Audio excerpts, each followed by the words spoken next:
What do you think are the big things, if there are, that the media so far is sort of getting wrong in terms of understanding Egypt?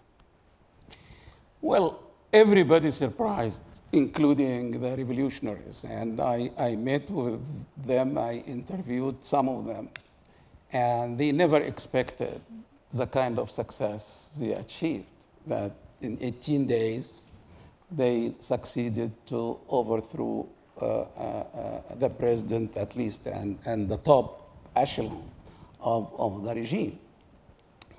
And I think the surprise came from that we know all the information, but we fail to interpret them right. I mean, we know that there is a youth bulge in Egypt, between 18 and 30 years old. We have 1/4 of the population. I mean, it was a result of declining infant mortality in Egypt in the last 2 decades by an amazing, success. Second, the enlargement and the increase in the middle class in the country.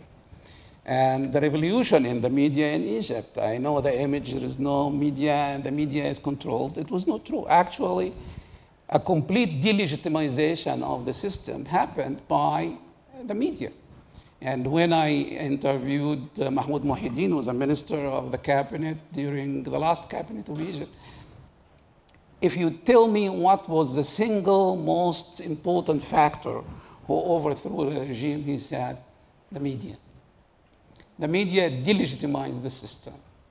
And when the youth decided to break up the fear, the media in Egypt, we have 58 television channels, 31 were private and independent, not government control. 21 daily newspapers, about 500 to 600 all kinds of publications, that many of it was not that friendly to the regime. Why? That's another issue.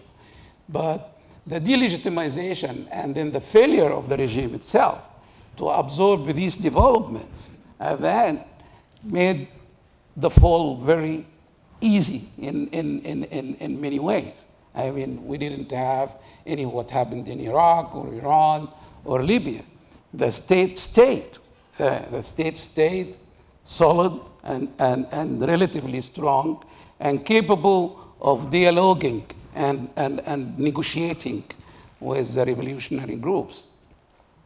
So the biggest surprise of all shouldn't be a surprise in many ways.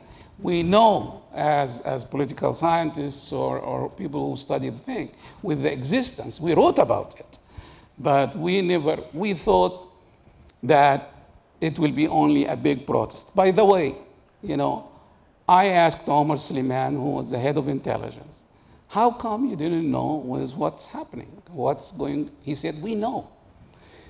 We know that we monitored all the Facebook movements, and we know that they will come out on the 25th of January. However, our interpretation was that it will be 100,000 demonstrations. He didn't know that 18 million Egyptians will come out to the street. 18 million. I mean, that's, the power, the real power of numbers. And lately, the estimates of the police in Egypt came out, how they estimated that will be in Cairo about 20,000, in Giza about 10,000, Alexandria 10,000. And it ended up in Cairo, it was about 2 million, in Giza another million. And in the whole country, and the 28 governor, it's about 18 million moving and for day and night throughout the 18 days. So, I think we know what's happening, but we failed to make the right interpretation of the information we had.